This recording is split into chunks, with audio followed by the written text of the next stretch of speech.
Lors d'une soirée dans une maison, j'ai entendu des gémissements provenant de la salle de bain des invités. Quand j'ai poussé la porte, ma fiancée était penchée sur le lavabo avec un mec derrière elle. Il a dit « Mec, ferme la porte ». Pourtant, la nuit de la soirée chez Hugo était censée être le genre de petite fête inoffensive qu'on oublie dès le lendemain matin. J'y étais allé avec Camille parce qu'elle avait passé toute la semaine à dire qu'elle avait besoin de se changer les idées. J'avais supposé qu'elle parlait de la pression au boulot, pas de moi, alors j'avais accepté sans trop y penser. La maison d'Hugo se trouvait au fond d'une impasse pavée et tranquille, éclairée par des guirlandes guinguettes, avec de la musique qui débordait jusque dans l'allée du garage. Des voitures étaient garées des deux côtés de la rue. Des groupes de personnes entraient et sortaient du salon. Rien dans l'atmosphère ne laissait présager que ma vie entière allait voler en éclats à l'intérieur d'une salle de bain d'amis. Camille est entrée devant moi, saluant les gens comme si elle avait planifié ce moment depuis des semaines. Elle adorait les environnements où elle pouvait être le centre de l'attention sans avoir l'air de forcer les choses. Elle trouvait toujours le bon ton, le bon sourire, les bonnes répliques à lancer à chaque fois qu'elle voulait charmer la pièce. Je n'avais jamais été dérangé par cette facette de sa personnalité, car avant, elle m'y incluait toujours. Dernièrement, cependant, elle s'était tournée vers des cercles sociaux où je me sentais de trop. J'avais mis ce changement sur le compte du stress. Elle parlait de burn-out depuis des mois. Chaque conversation que nous avions à ce sujet finissait toujours par revenir sur le fait qu'elle voulait se sentir à nouveau en vie. C'étaient ses mots exacts. Je n'ai compris ce qu'ils signifiaient pour elle que plus tard. Nous nous sommes frayés un chemin à travers le salon. Hugo m'a repéré et m'a pris dans l'une de ses accolades beaucoup trop enthousiaste. Il a commencé à me parler de son installation sonore, du plan barbecue pour plus tard, et d'une embrouille bizarre qu'il avait eue avec un voisin pour une place de stationnement. La routine, quoi. Rien dans son expression ne laissait deviner qu'il savait quoi que ce soit de ce qui allait se passer plus tard dans sa propre maison. Camille s'était glissée dans un groupe de personnes qu'elle connaissait d'une précédente soirée. Elle ne s'est pas retournée vers moi. Je ne l'ai pas pris personnellement sur le moment parce qu'elle s'entendait bien mieux avec eux que moi. Au bout d'un moment, j'ai réalisé que je n'avais pas vu Camille depuis plusieurs minutes. J'ai supposé qu'elle était sortie prendre l'air sur la terrasse ou qu'elle discutait avec quelqu'un dans la cuisine, alors j'ai fait le tour de la maison en saluant les gens et en la cherchant du regard sans en avoir l'air. La cuisine était pleine à craquer. La terrasse extérieure était bondée. Dans le couloir à l'étage, il y avait des gens assis sur la moquette qui parlaient d'une série Netflix dont ils étaient accros. Aucun d'entre eux ne l'avait vue. Je n'ai pas paniqué. Les relations respirent mieux quand les deux personnes ont de l'espace dans les situations sociales. Je lui faisais assez confiance pour supposer qu'elle prenait un verre ou qu'elle était aux toilettes. Ce n'est que lorsque j'ai marché dans le couloir menant aux chambres d'amis que quelque chose m'a perturbé. Le bruit n'était pas évident au début, car la musique d'en bas masquait presque tout. Je ne l'ai entendu que parce que quelqu'un a baissé le volume en changeant de playlist. Au moment où la musique a diminué, j'ai capté un léger motif rythmique, comme une respiration contenue mélangée à autre chose. Puis un bruit sourd et étouffé contre la porcelaine. Puis quelque chose d'incontestable, un gémissement grave. Je me suis arrêté dans le couloir, me demandant si quelqu'un avait trop bu et était malade. Ce ne serait pas la première fois qu'une salle de bain d'amis devenait le refuge pour gérer les excès d'alcool. Je me suis approché avec l'intention de vérifier si quelqu'un avait besoin d'aide. Je ne suis pas le genre de personne qui ignore ce genre de choses. Mais à mesure que je m'approchais, les sons sont devenus plus clairs et se sont superposés d'une manière qui a levé toute ambiguïté. Ce gémissement ne venait pas de quelqu'un qui se sentait mal. C'était quelqu'un qui s'abandonnait à toute autre chose. J'ai atteint la porte avant même d'avoir consciemment décidé de l'ouvrir. Je n'ai pas trop réfléchi. Je ne soupçonnais rien de précis. Mon esprit s'est vidé pour devenir purement pragmatique. J'ai juste poussé la porte. Elle n'a pas bougé. Quelqu'un tenait la poignée de l'intérieur. Une seconde plus tard, la résistance a cédé et la porte s'est ouverte de quelques centimètres, juste assez pour qu'un filet de lumière frappe mes chaussures. C'est alors que j'ai entendu la voix d'un homme venant du fond de la pièce. Son ton était désinvolte, presque agacé. « Mec, ferme la porte. » Je ne l'ai pas fermée. J'ai poussé plus fort. La porte s'est grande ouverte. La lumière de la salle de bain m'a frappé de plein fouet et la scène à l'intérieur m'a coupé le souffle. Camille était penchée sur le lavabo. Ses mains agrippaient les bords. Sa robe était remontée autour de ses hanches. Un mec que je n'avais jamais vu de ma vie était derrière elle, sa chemise à moitié retirée, son corps pressé contre le sien. Il s'est figé en voyant mon visage. Camille s'est retournée brusquement, son expression passant du choc à la panique, puis à l'irritation, et à quelque chose d'autre que je n'arrivais pas à analyser. Nous sommes restés tous les trois comme ça, suspendus dans l'incrédulité. Le gars a reculé et a marmonné quelque chose, mais Camille l'a coupé. Elle s'est tournée vers moi, tirant sur sa robe pour la rabaisser tout en bafouillant une explication bancale qui ne correspondait même pas à l'expression de son propre visage. Elle a essayé de dire que l'alcool était monté plus vite qu'elle ne le pensait. Elle a essayé de prétendre qu'ils discutaient et que de fil en aiguille, c'était arrivé. Elle essayait de tout minimiser alors qu'elle reprenait encore son souffle après ce qu'elle faisait quelques secondes plus tôt. Je suis entré dans la pièce sans dire un mot. Je n'ai pas crié. Je n'ai pas exigé d'explication. J'ai d'abord regardé le gars. Il a levé les mains et a fait un pas de côté. Il n'était pas agressif. Il n'était pas suffisant. Il avait l'air de quelqu'un qui réalisait qu'il s'était fourré dans une situation dont il n'avait jamais eu l'intention de faire partie. Camille m'a pointé du doigt en lui disant de lui donner une seconde. Il n'a pas cherché à discuter. Il s'est faufilé devant moi et est parti rapidement. Ça nous a laissés seuls tous les deux. Elle a continué à parler parce que le silence la rendait nerveuse. À chaque fois qu'elle avait peur de perdre le contrôle, elle inondait l'espace de mots. Elle a commencé à expliquer qu'elle et ce mec n'avaient discuté que quelques fois avant ça. Elle a dit qu'elle n'avait rien prévu de tout ça. Elle a dit qu'elle se sentait déconnectée ces derniers temps et qu'elle avait pris une terrible décision dans un moment de faiblesse. Aucune de ces phrases ne formait quoi que ce soit de fiable ou de stable. Je n'ai pas répondu. J'ai baissé les yeux et j'ai remarqué son téléphone posé sur le rebord du lavabo. Ce téléphone était littéralement greffé à sa main depuis des mois. Elle prétendait en avoir besoin pour des urgences du travail. Le voir ainsi laissé sans surveillance semblait totalement anormal. L'écran s'est allumé pendant que je le fixais. L'aperçu d'un message est apparu avec un nom que je ne connaissais pas. Puis un autre, puis un troisième. Le ton des messages ne ressemblait pas à celui de simple connaissance. Camille a remarqué où je regardais et a tendu la main vers son téléphone précipitamment.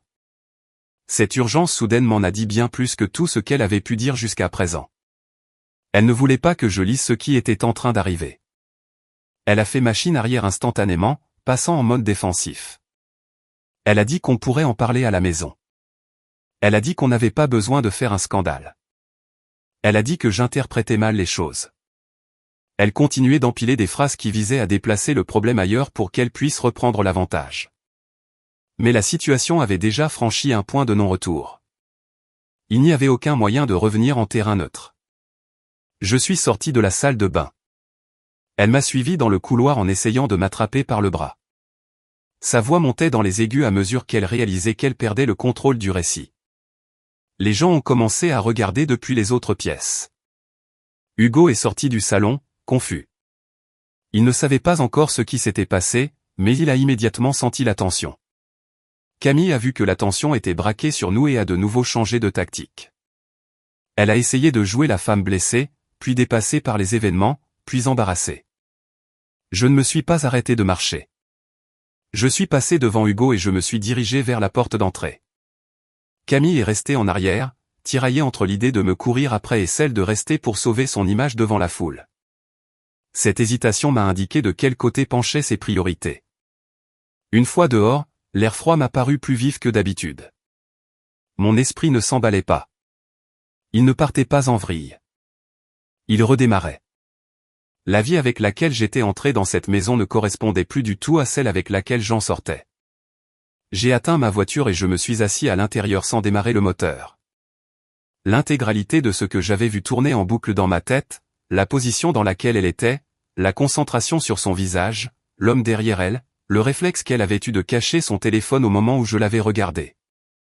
Il n'y avait pas un seul angle sous lequel je pouvais tordre cette réalité pour en faire quelque chose de moins grave que ce que c'était. Quand j'ai finalement mis le contact, je savais une chose très clairement. Ce n'était pas une erreur due à l'alcool. Ce n'était pas une soudaine erreur de jugement. C'était un mode opératoire. Et les modes opératoires ne se forment pas à partir de rien. Je suis parti sans l'appeler, sans lui envoyer de SMS, sans me soucier de ce qu'elle pourrait raconter aux gens restés dans la maison. Plus rien de tout ça n'avait d'importance. Elle ne savait pas ce que j'avais lu dans son expression quand elle a compris que son téléphone la trahissait. Elle ne savait pas ce que j'avais remarqué dans ce bref instant où 3 messages sont arrivés de 3 hommes différents. Elle ne savait pas que la part de moi qui lui faisait confiance était déjà morte avant même que je ne quitte l'allée du garage. Mais moi, je le sais, et je savais que je n'en avais pas fini. Je n'ai pas dormi de la nuit après la soirée. Je ne m'y attendais pas de toute façon. Mon esprit ne repassait plus la scène de la salle de bain en boucle. Ce choc s'était déjà durci pour devenir quelque chose de beaucoup plus tranchant. Ce qui m'a tenu éveillé, c'est la façon dont Camille a réagi juste après. Quand quelqu'un se fait prendre à faire quelque chose qu'il regrette, il y a généralement un moment où la culpabilité transparaît à travers la panique. Camille a complètement sauté l'étape de la culpabilité. Elle est passée directement à la stratégie. Cette partie de la soirée résonnait plus fort que tout ce qui s'était passé dans la salle de bain. Au moment où le ciel a commencé à s'éclaircir, je savais déjà que je ne pouvais pas rentrer à notre appartement. Camille y serait en train de m'attendre. Elle aurait répété une nouvelle version de l'histoire, une version polie et chargée d'émotions. Elle essaierait de pleurer sans laisser sa voix se briser. Elle avait toujours fait preuve d'une grande précision quand elle voulait que quelqu'un la croie. Et je n'étais pas dans de bonnes dispositions pour me laisser manipuler. Alors, j'ai conduit à nouveau jusqu'à chez Hugo, mais je ne suis pas entré. Je lui ai envoyé un texto pour lui demander s'il pouvait me rejoindre dehors. Il est sorti quelques minutes plus tard, encore à moitié endormi, portant un sweat à capuche et des chaussettes dépareillées. Un seul regard vers moi a suffi, et il n'a posé aucune question. Il est monté côté passager et a fermé la porte doucement, comme s'il sentait déjà à quel point le moment était fragile. Je lui ai tout raconté, pas de manière dramatique, pas avec une voix tremblante, juste les faits bruts. Il est resté immobile pendant toute l'explication, son expression se durcissant à chaque fois qu'il assimilait un nouveau détail. Il ne m'a pas interrompu une seule fois. Quand j'ai terminé, il s'est adossé à son siège et a poussé un long soupir. Il a dit qu'il avait toujours pensé que Camille aimait trop attirer l'attention, mais qu'il n'aurait jamais imaginé qu'elle irait aussi loin. Il a mentionné quelque chose qui m'a surpris. Elle avait disparu lors d'une de ses précédentes soirées pendant près d'1 heure, et quand elle était revenue, on aurait dit qu'elle venait de courir un marathon. Il avait supposé qu'elle pleurait ou qu'elle était contrariée par quelque chose. Maintenant, il se demandait si ce n'était pas tout à fait autre chose. Plus il parlait, plus les pièces du puzzle commençaient à s'assembler, et plus je réalisais le nombre de signes que j'avais rationalisés pour les ignorer. Hugo m'a proposé de squatter sa chambre d'amis aussi longtemps que j'en aurais besoin. J'ai accepté. Je n'étais pas prêt à affronter Camille. Je n'étais pas prêt à lui offrir une tribune où elle pourrait déformer la vérité. Hugo a appelé son boulot pour poser un RTT. J'ai fait la même chose. Aucun de nous ne voulait gérer quoi que ce soit d'autre que l'évidence. Camille ne m'a pas envoyé de message avant la fin de la matinée. Le premier texto agissait comme si de rien n'était. Le deuxième prétendait qu'elle était confuse quant à l'endroit où j'avais dormi. Le troisième essayait de me tendre un piège. Elle me demandait pourquoi je l'avais abandonnée à la soirée sans rien dire. Dans sa version, c'était elle qui était confuse. C'était elle qui était abandonnée. C'était elle qui méritait des explications. Je n'ai pas répondu. Vers midi, j'ai reçu un appel. Je n'y ai pas répondu non plus. Camille a enchaîné avec un message vocal que j'ai refusé d'écouter. Ce qu'elle disait n'avait aucune importance. Tout message qu'elle enverrait maintenant serait conçu pour m'ancrer émotionnellement. Hugo a suggéré que nous sortions de la maison pour prendre l'air. Nous avons conduit jusqu'à une petite brasserie de quartier où nous avions l'habitude d'aller après nos gardes de nuit il y a des années. L'endroit avait toujours les mêmes vieux ventilateurs au plafond et les mêmes banquettes usées. C'était suffisamment familier pour m'aider à réfléchir. Pendant que nous attendions nos plats, une pensée m'a frappé, une pensée que je ne pouvais ignorer. Le téléphone de Camille s'était allumé avec des messages de 3 hommes différents dans la salle de bain. Ces noms ne m'étaient pas familiers, ce qui signifiait qu'il ne s'agissait pas de personnes de nos cercles sociaux communs. Cela signifiait qu'elle tissait des liens dans un tout autre environnement. Cela signifiait aussi qu'il y avait des modes opératoires et des comportements que je n'avais pas vus parce qu'elle les gardait soigneusement séparés de notre vie. Je ne voulais pas jouer au détective.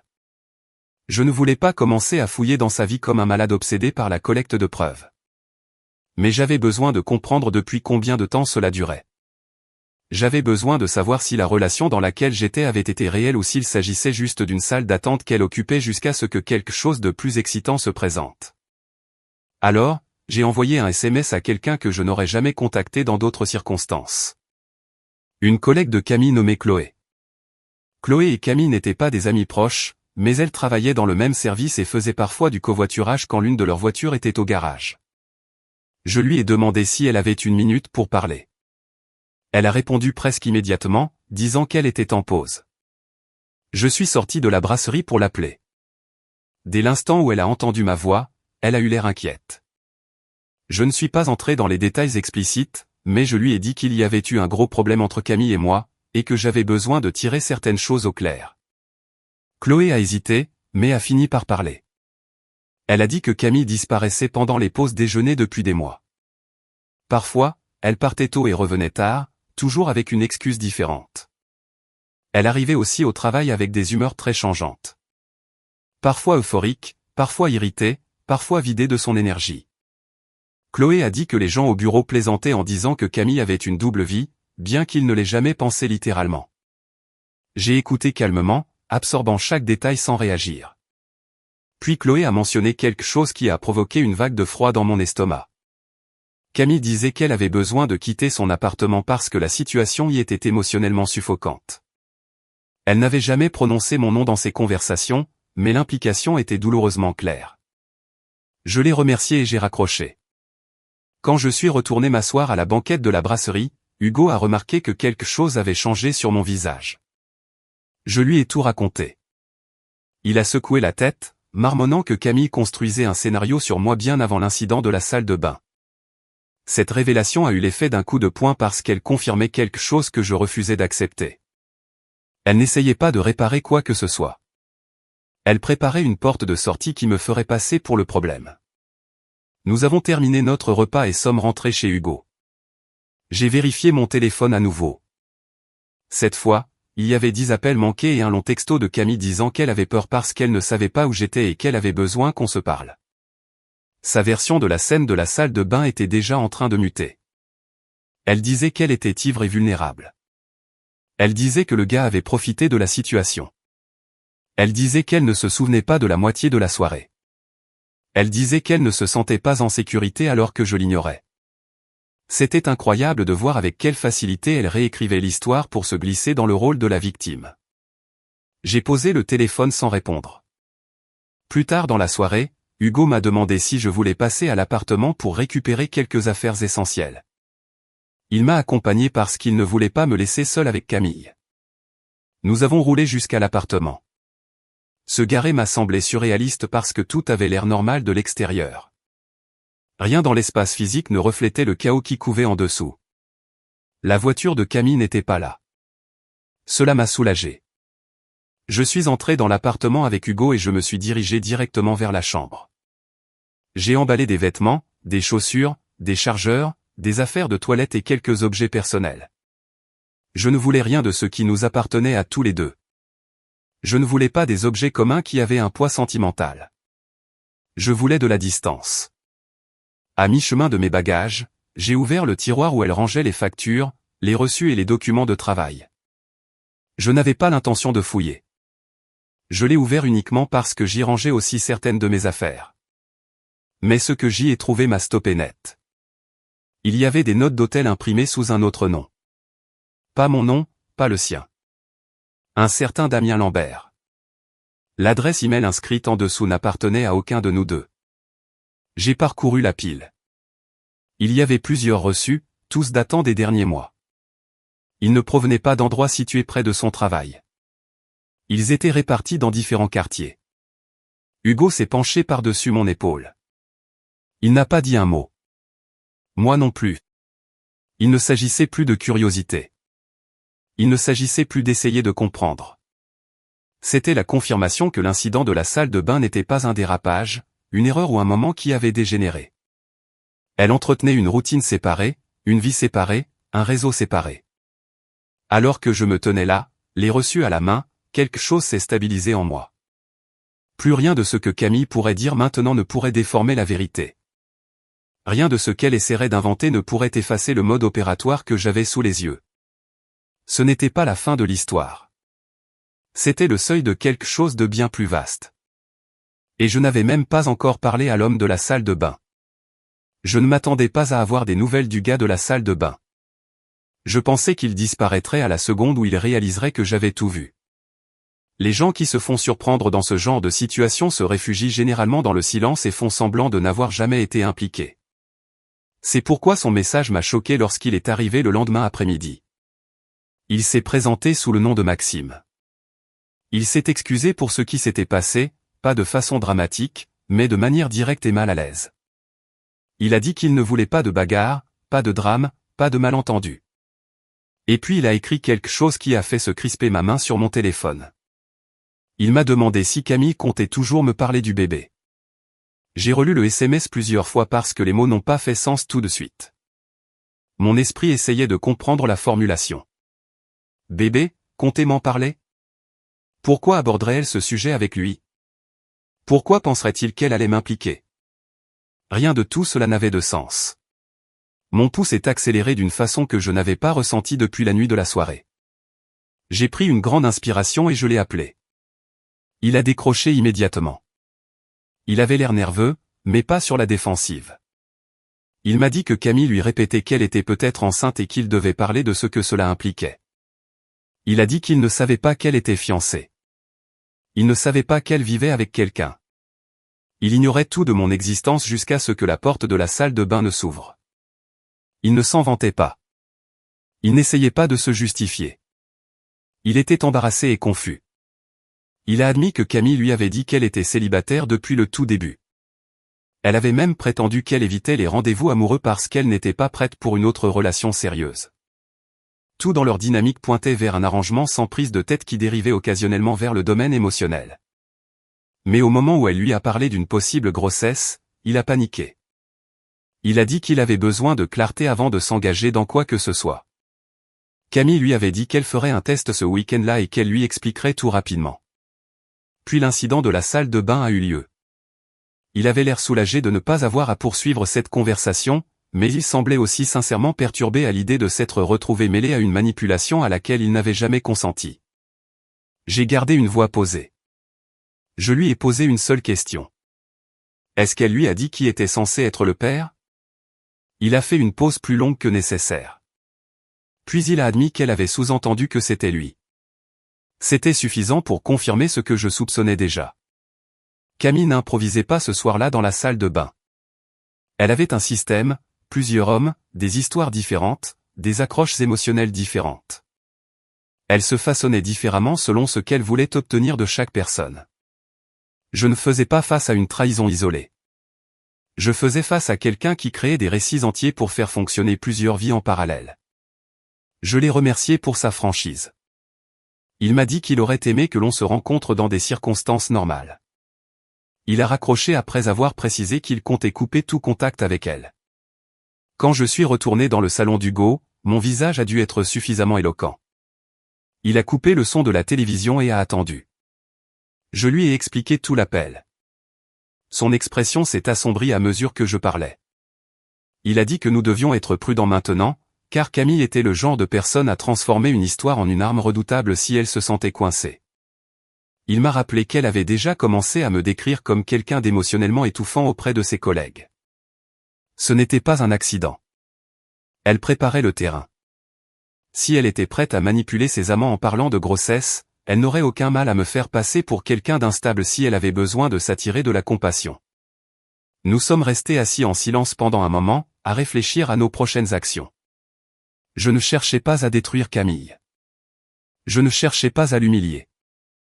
Je refusais simplement de la laisser déformer la réalité pour faire de moi le méchant qu'elle s'apprêtait à dévoiler. Plus tard dans la soirée, autre chose est venue jeter de l'huile sur le feu.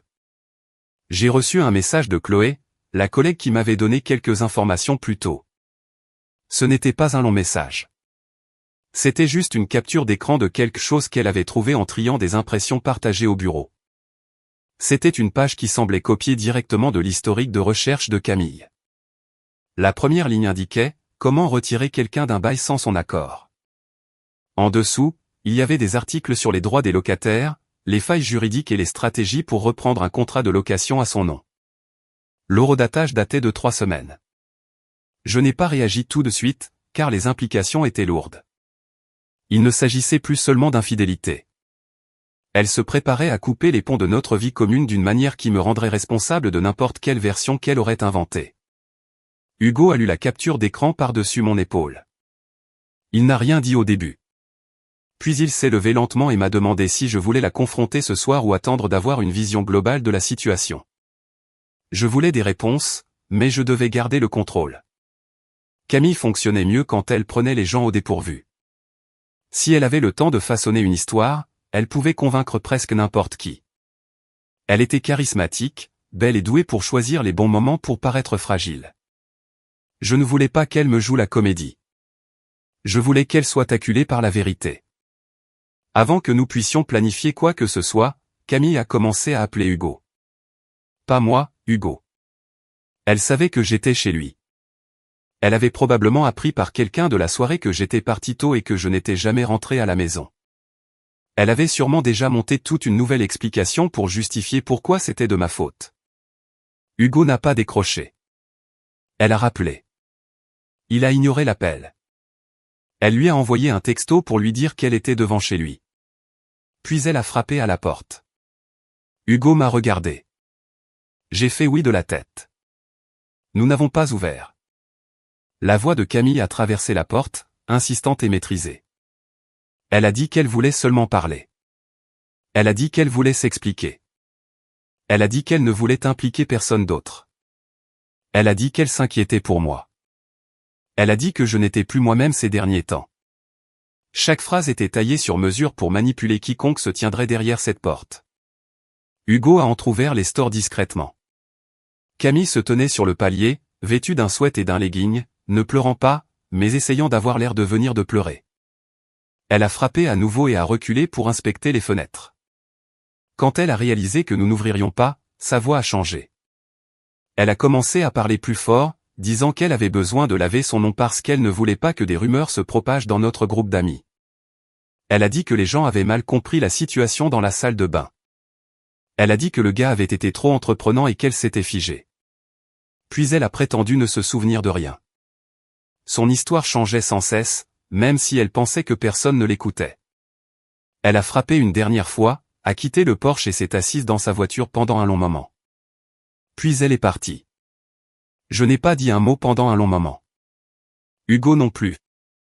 Tout dans sa visite semblait tactique et non émotionnel. Cette nuit-là, j'ai décidé de contacter une dernière personne, le deuxième homme dont le nom avait clignoté sur le téléphone de Camille dans la salle de bain. Je l'ai trouvé sur les réseaux sociaux sans grand effort. Son compte était public et sa photo de profil correspondait au nom. Je n'ai pas envoyé d'accusation. Je lui ai simplement demandé s'il savait que Camille était fiancée. Il a répondu dans les minutes qui ont suivi. Il ne le savait pas. Je n'ai pas eu besoin de lui raconter le reste. Il m'en a dit bien assez. Camille lui avait raconté qu'elle se remettait d'une rupture difficile avec un mec possessif. Il a dit qu'elle avait sous-entendu que la relation s'était terminée parce qu'elle avait choisi sa santé mentale plutôt qu'une situation toxique. Elle ne lui avait pas donné de nom, mais c'était moi qu'elle décrivait. Je l'ai remercié pour son temps. À ce stade, la vérité n'était même plus surprenante, mais chaque confirmation s'enfonçait un peu plus profondément. Elle préparait le terrain depuis des mois. Elle avait construit une version de moi pour des inconnus afin que lorsqu'elle mettrait enfin un terme à notre histoire, personne ne remettrait sa parole en doute. Et la partie qui me glaçait le plus le sang, c'était qu'il n'y avait rien de réactif là-dedans. Ce n'était pas le chaos des émotions. C'était de la pure stratégie. Le lendemain matin, je me suis réveillé avec un sentiment de détermination plus clair que ce que j'avais ressenti depuis des années. Ni colère, ni chagrin d'amour, juste de la clarté. Si Camille voulait raconter une histoire, je devais m'assurer que la vraie version parvienne à tous ceux à qui elle avait menti. Je n'allais détruire la vie de personne, mais je n'allais pas la laisser tailler la mienne en pièces non plus. Quelque chose de nouveau prenait forme en moi. Pas de la vengeance, mais un besoin de conclusion qui ne laisserait aucune zone d'ombre qu'elle pourrait tordre à son avantage plus tard. Et il restait encore une dernière personne à qui je devais parler. Le gars à qui elle avait dit qu'il était le père. Je n'ai pas recontacté Maxime immédiatement. Je voulais du temps pour réfléchir. Je voulais avoir l'espace mental pour comprendre quel genre de personne pouvait mener des vies parallèles avec un tel niveau d'assurance. Mais plus j'analysais la situation, plus il devenait évident que le mode opératoire de Camille ne s'arrêterait pas de lui-même. Elle construisait des fondations qui lui permettaient de réécrire n'importe quel scénario en sa faveur. Si je n'abordais pas les choses de front, elle continuerait d'ajuster son histoire jusqu'à ce que je devienne le partenaire déséquilibré qu'il avait abandonné sans raison. Je n'allais pas lui donner cette opportunité. Le lendemain, j'ai demandé à Maxime de me rencontrer en personne. Il a accepté sans hésitation. Nous nous sommes retrouvés dans un café en périphérie de la ville, assez loin de nos cercles communs pour que Camille ne nous tombe pas dessus. Il avait l'air fatigué, pas coupable, mais épuisé par le poids d'avoir été traîné dans une histoire qui le dépassait. Quand je me suis assis, il n'a pas commencé par des excuses ou des justifications. Il m'a simplement demandé ce que j'attendais de lui. Je voulais de la clarté. Je voulais des détails. Je voulais avoir le tableau complet de la part de l'une des personnes qu'elle avait manipulées si facilement. Il m'a raconté qu'il avait rencontré Camille dans une salle de sport où elle allait de temps en temps après le travail. Il a dit que le courant était vite passé parce qu'elle était audacieuse et imprévisible d'une manière qui lui semblait excitante au début. Elle lui avait dit qu'elle adorait la spontanéité. Elle lui avait dit qu'elle ne cherchait rien de sérieux, tout en laissant entendre qu'elle était ouverte à quelque chose de plus profond si le bon moment se présentait. Il a admis qu'il était tombé sous le charme parce qu'elle le faisait se sentir choisi, spécial, d'une manière qu'il n'avait pas ressentie depuis des années. Et puis il a ajouté quelque chose qui m'a glacé sur place. Elle lui avait dit qu'elle était soulagée qu'il ne soit pas comme le mec tyrannique avec qui elle vivait avant. L'insinuation était évidente. Je n'étais pas en colère contre lui. Il ne m'avait rien volé. Il avait été façonné pour entrer dans le récit auquel elle avait besoin qu'il croie. Il a expliqué que cette histoire de grossesse était quelque chose qu'elle avait introduit quand elle avait senti qu'il prenait ses distances émotionnellement. Elle voulait le garder près d'elle. Elle voulait un moyen de pression. Il ne savait pas si elle était réellement enceinte ou si elle manipulait l'idée. Il penchait pour la seconde option. Quand nous avons fini de discuter, j'avais tout ce dont j'avais besoin pour mesurer l'ampleur de son comportement. Elle n'était pas imprudente. Elle n'était pas confuse. Elle n'était ni instable ni dépassée. Elle était calculatrice. Elle déplaçait les gens comme des pions sur un échiquier, façonnant différentes versions d'elle-même selon la personne à qui elle voulait s'accrocher. Si la carte de la grossesse fonctionnait, elle s'assurait Maxime. Si la carte du petit ami toxique fonctionnait, elle s'attirait la sympathie au boulot. Si la scène de la salle de bain était passée inaperçue, elle aurait ajouté une nouvelle couche de secret. J'ai remercié Maxime et je lui ai dit que je ne cherchais pas à me venger. Je voulais simplement que la vérité s'impose d'elle-même pour que personne d'autre ne soit entraîné dans ce cercle vicieux. Il a hoché la tête, soulagé de voir que ça n'irait pas plus loin que les faits. La confrontation finale avec Camille a eu lieu le lendemain soir. Je ne l'ai pas rencontré seul. J'ai demandé à Hugo si nous pouvions utiliser son salon pour une discussion. Il a accepté tout de suite. J'ai aussi demandé à Maxime de venir parce qu'il méritait autant que moi de tourner la page. Il a hésité, mais a fini par dire oui. Le plan n'avait rien de théâtral. Ce n'était pas un drame pour le plaisir du drame. C'était simplement nécessaire. J'ai envoyé un SMS à Camille pour lui dire que nous devions parler dans un endroit neutre. Elle a répondu très vite. Elle a suggéré de préparer le dîner à l'appartement pour qu'on puisse se retrouver. Cette seule suggestion confirmait qu'elle avait préparé une scène de réconciliation sans comprendre qu'une réconciliation exigeait d'abord de l'honnêteté. Je ne lui ai donné aucune explication.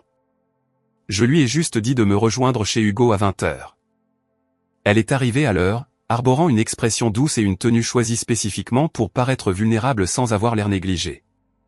Camille avait toujours maîtrisé l'art de la présentation. Elle a souri quand elle m'a vu, mais ce sourire s'est effondré quand elle a remarqué Hugo et Maxime assis derrière moi. Elle a demandé ce qui se passait.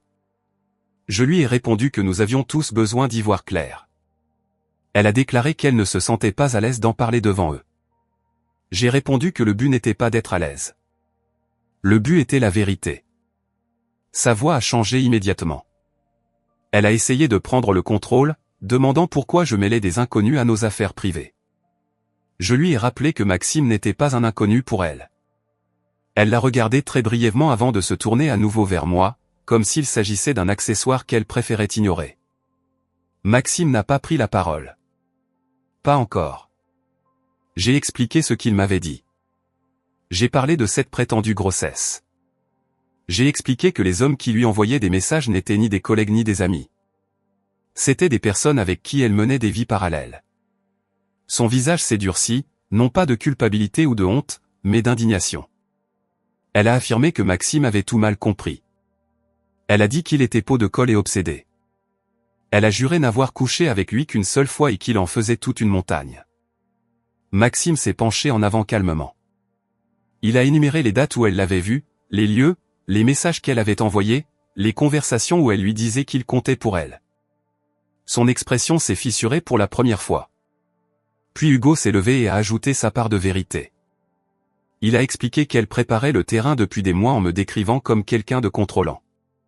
Il a dit l'avoir entendu parler de moi d'une manière qui ne correspondait en rien à la réalité. Il a rappelé la soirée précédente où elle avait disparu pendant près d'1 heure et comment il avait ignoré la chose avant de comprendre son mode opératoire. La réaction de Camille ne fut pas du remords, mais du pur calcul. Elle a tenté de tricoter une nouvelle histoire dans laquelle nous aurions tous mal interprété ses intentions.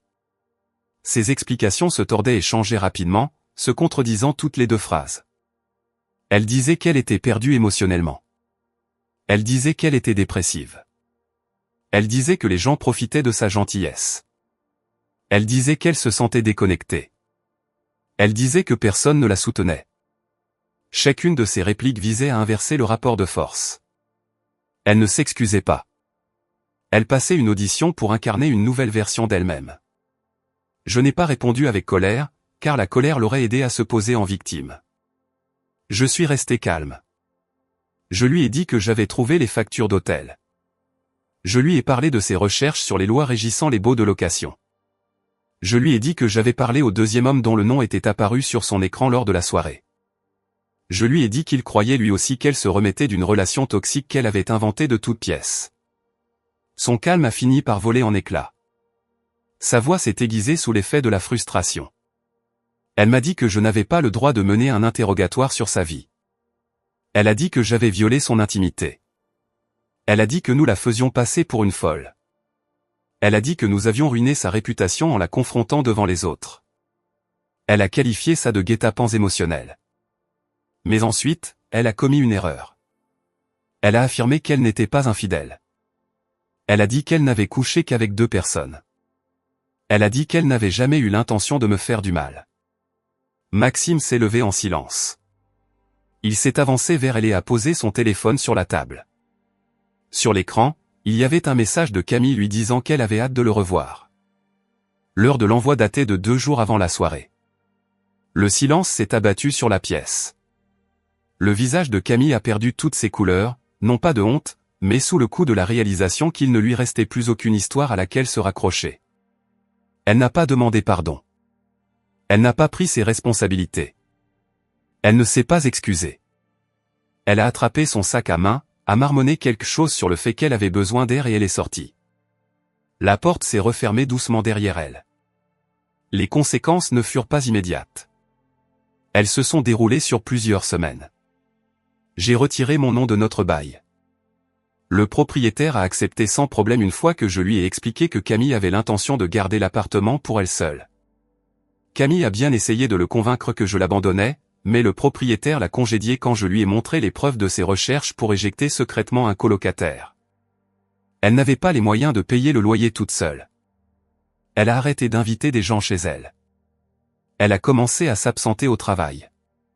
Chloé m'a raconté que Camille avait tenté de se faire passer pour la victime d'une rupture cruelle, mais les gens avaient déjà entendu différentes versions de ces histoires par différents hommes. Sa crédibilité s'est effondrée. Elle a reçu un avertissement des ressources humaines après que quelqu'un a déposé une plainte pour comportement inapproprié. Maxime a coupé tout contact, et les autres aussi. Elle a perdu tous les piliers personnels qu'elle s'était créés. Hugo est resté un soutien sans faille. Il m'a aidé à emménager dans un nouvel appartement à l'autre bout de la ville. Pour la première fois depuis des mois, J'ai dormi sans attendre le prochain rebondissement. Oh man. Okay, Dizzy, you might be onto something. This not the vibe. Not the vibe. Not enough. Not enough. What's up to PC? What's going on? Also 30,000 likes. Thank you guys so much for liking the stream. I appreciate you all.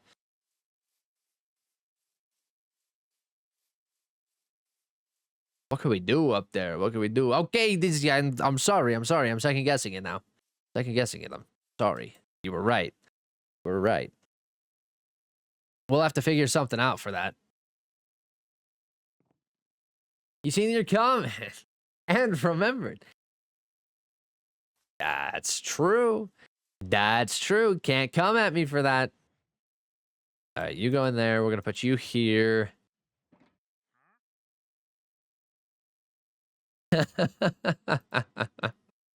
Two missing tridents is so funny. Viking took them last night by accident. He didn't even know where they came from.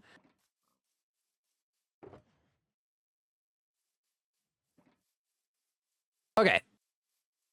Let's redesign this. What are we thinking for this? This needs a redesign. Nice little touch up. What could possibly happen here? Maybe some spruce trap doors?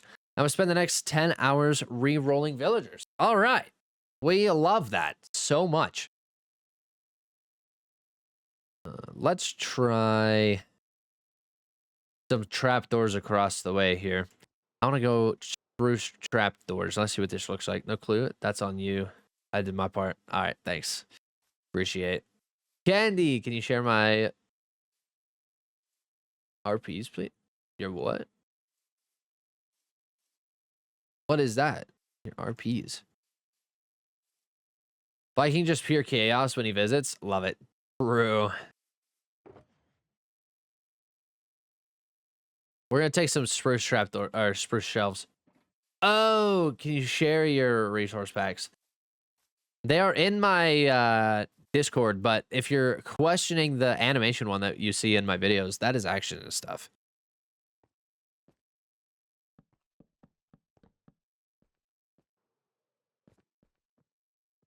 Oh, I guess we should just design this one and then see what actually looks best. Let us go.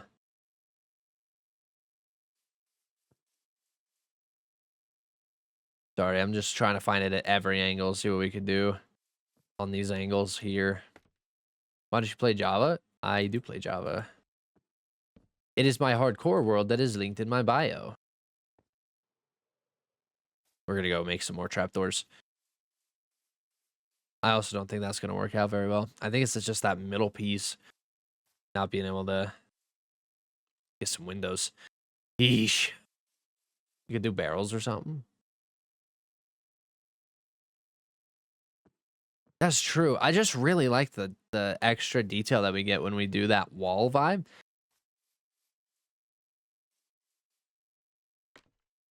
Because if I do barrels here, probably going to squeeze that in, and there's not going to be enough, like, smaller detail in there.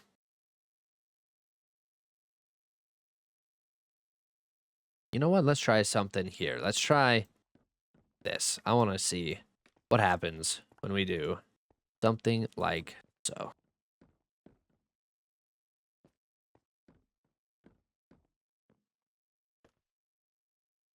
This might give us enough contrast.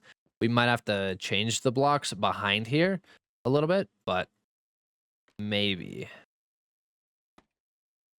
Maybe 2 stairs back to back, shelves above them, making a wall. Maybe. Let's see what we got with this. Let's try this first.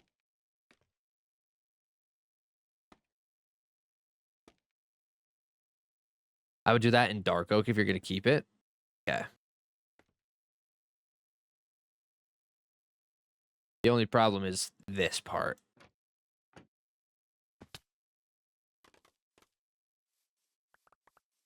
That might be the move. We could definitely try it in dark oak. But it's just that little part up here where those... So we might have to come up with, like, some stairs.